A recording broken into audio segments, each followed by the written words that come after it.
자, 그리고 민수기 9장으로 가시면 제가 아까 민수기 9장에 유월절, 두 번째 유월절에 대해서 기록이 됐다 그랬잖아요.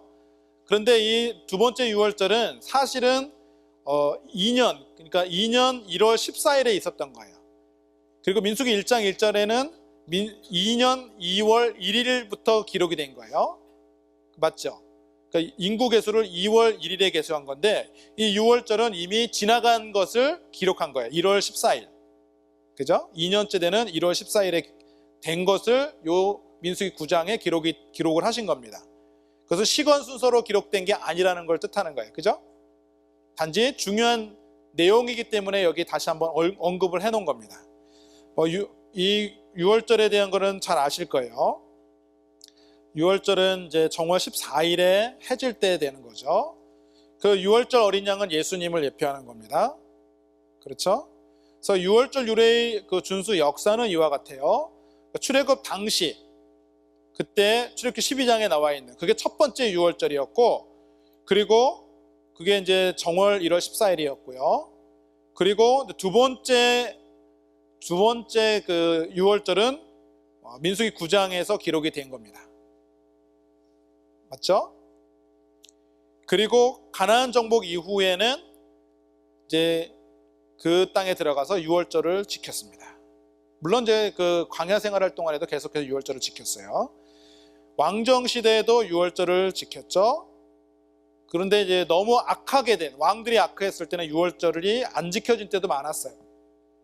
그리고 절기가 안 지켜졌던 때도 많았는데, 이제 예수님 당시에도 이 성전에서 6월절을 지켰어요. 맞죠? 그래서 예수님도 그래서 6월절 지키기 위해서 예루살렘에 오셨어요. 그리고 죽으셨죠. 6월절 어린 양으로 죽으셨습니다. 사실은 6월절 어린 양은 바로 예수 그리스도를 예표한 거였어요. 그거에 대한 예표로 계속해서 6월절을 지켰던 거죠. 그리고 비로소 그리스도가 오셔서 6월절을 지키고 6월절 때 예수님이 죽으신 거죠.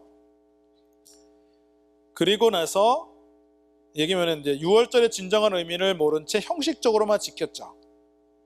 그래서 여호와의 6월절이 아닌 유대인의 6월절이라고 말씀하신 겁니다. 그래서 요한복음 11장 52절에도 유대인의 6월절이 가까우매, 왜 유대인의 6월절이라고 말씀하신 거냐? 사실은 그거는 여호와의 6월절이 돼야 되는데 유대인들이 의미를 모른 채 형식적으로만 지킨 거예요. 예수님이 오셔서 죽으셨는데도 그걸 모르는 거죠. 그러니까 유대인의 6월절이 된 거예요. 자, 이해되시죠? 그리고 성전이 파괴된 이후로는 AD 70년에 성전이 파괴됐죠. 그래서 유대인은 성전에서 더 이상 6월절을 지킬 수 없습니다. 자, 현재는 어떻게 되냐? 현대 유대인들은 더 이상 성전에서 6월절을 지킬 수가 없죠. 왜냐하면 성전이 없거든요.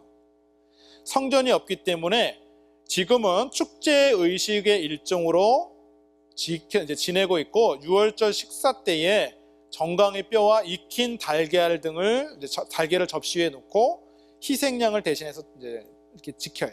이렇게 간소하게. 그 6월절 양으로 오셔서 6월절 대신 이루신 그리스도를 깨닫지 못했기에 의미 없는 의식을 반복하고 있습니다. 지금도 반복하고 있어요. 유대인들은 아직까지 6월절을 반복해서 지키고 있습니다. 뭐 형식은 약간 이제 간소화되고, 그리고 이제 성전이 없기 때문에 그냥 모여서 이렇게 이제 지키지만은 의미를 모르고 지키고 있는 겁니다. 바로 6월절 어린 양은 예수님을 통해서 완성이 되죠. 예수님이 6월절 어린 양으로 죽으시는 겁니다. 자, 그리고 구름 기둥이 인도하게 되는 거예요. 그래서 여기 9장 15절에 보면은요, 9장 15절,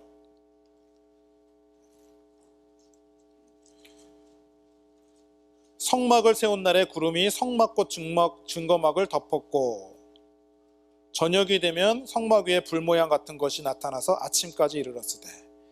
자, 낮에는 구름 모양으로 성막을 덮고 밤에는 불 모양이 이제 성막을 덮는다. 다른 표현에서는 구름 기둥과 불 기둥으로 이스라엘을 인도하는 거예요.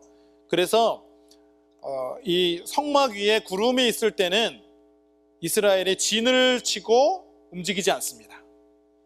자, 그런데 이동해야 될 때는 어떻게 되냐? 성막 위에 구름이 샥 올라가요. 올라가면 이동해야 된다. 그러면 이제 레위인들이 성막을 걷어요. 쫙 걷어요. 순서대로 딱딱딱 걷어.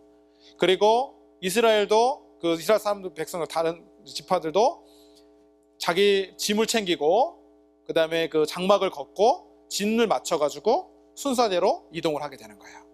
법궤가 맨 먼저 나가고 법궤가 나가고 그 다음에 그 유다진이 맨 처음에 나가고 그리고 이제 그 성막 기물들이 나가고 그 다음에 르우벤진이 나가고 그리고 그 다른 이제 그 성물들이 나가고 그 다음에 에브라임 진, 그 다음에 단진이 이렇게 쭉 해서 순서대로 쭉 나가면서 이동을 하는 거죠.